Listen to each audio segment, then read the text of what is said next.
دیکھتی آنکھوں سنتے کانوں کو السلام علیکم۔ امید کرتی ہوں سب خیریت سے ہوں گے۔ آج کی سٹوری کا نیم ہے اصول پسند۔ چلیں شروع کرتے ہیں۔ بلقیس ریاض نیو یارک کے ساحل سمندر پر فیری کشتی کھڑی تھی جو کہ لوگوں کو بٹھا کر اسٹیچو آف لبرٹی تک پہنچاتی، مگر فیری میں سوار ہونے کے لیے پہلے ٹکٹ لینی پڑتی تھی۔ ویکینڈ ہونے کی وجہ سے لوگوں کا ہجوم تھا۔ فیری کچا کچ بھری تھی۔ قطار میں کھڑے لوگ دوسری تیسری فیری کے انتظار میں کڑی دھوپ میں ہاتھوں میں کوک بھر کر جوس اور مووی کیمرے پکڑے کھڑے تھے۔ اس ہجوم میں صرف جوان اور بچے ہی نہیں تھے بلکہ بوڑھے حضرات بھی نمایاں طور پر نظر آ رہے تھے۔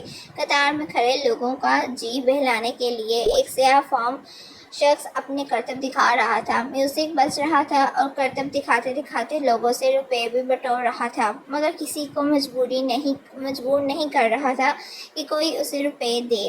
ساحل سمندر پر جہاز، کشتیاں اور فیری کھڑی تھی۔ دور سے اسٹیچو آف لبرٹی اور سمندر کے دوسرے کنارے پر عمارتیں دکھائی دے رہی تھیں۔ یہ Manhattan New York downtown کی عمارتیں تھیں۔ لوگوں کی قطار کے سامنے ریڈیو پر اسٹیچو آف لبرٹی اور امریکہ کے مختلف مقامات کی تصویریں بک رہی تھیں۔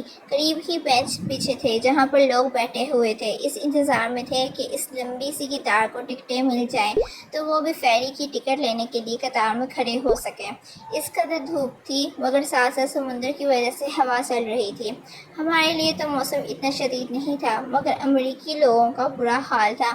منہ ان کے سرخ تھے۔ مرد اور عورتوں نے بنیان اور نکریں پہن رکھی تھیں۔ ایسا موسم تھا جیسا کہ اپریل میں ہمارے ملک میں ہوتا ہے، مگر ان سے یہ گرمی برداشت نہیں ہو رہی تھی۔ میں سوچ رہی تھی اگر پاکستان جون جولائی میں کسی سیرگاہ میں دوپہر کے وقت چلے جائیں تو ان کا کیا حال ہوگا۔ لوگوں کے ہجوم سے ہٹ کر ایک بینچ پر بیٹھی تھی کہ میری نگاہ دوسری جانب اٹھ گئی۔ ایک بڑا شخص صاف ستھری پینٹ، قمیض اور ٹائی باندھے میوزک کے ساتھ ناچ رہا تھا۔ اتنا ضعیف تھا کہ وہ بامشکل اپنے پاؤں میوزک کے ساتھ اٹھاتا۔ قریب جا کر پتہ چلا کہ وہ بھکاری ہے۔ ایک ڈبہ اس کی میز پر رکھا تھا۔ لوگ اسٹیچو آف لبرٹی کی ٹکٹ لینے کے لیے جب وہاں سے گزرتے تو کچھ ڈالر اس کے ڈبے میں ڈال جاتے۔ بھیک مانگنے کے لیے وہ انتھک محنت کر رہا تھا، اتنا مہذب بھکاری جو کسی سے سوال نہیں کر رہا تھا کہ مجھے اللہ کے نام پر کچھ دو۔ لوگوں کی مرضی پر چھوڑا ہوا تھا، چاہے تو کچھ خیرات کر جائیں۔ مجھے رہ کر خیال ستا رہا تھا کہ اگر وہ لوگ بھیک بھی مانگتے ہیں تو اس کے لیے انہیں محنت کرنی پڑتی ہے، وہ بھی لاچاری کے سبب وہ بھیک مانگتے ہیں۔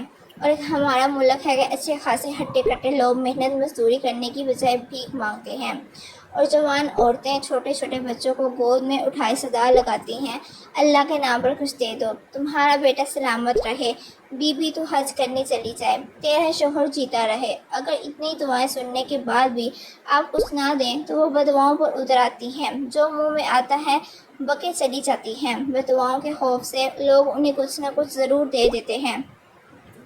اگر کہیں کہ بیوی کام کرو گی تو 100 بہانے بنائیں گی، اتنے چھوٹے بچے کے ساتھ کام کیسے کر سکتی ہوں، میرا شوہر اندھا ہے، اس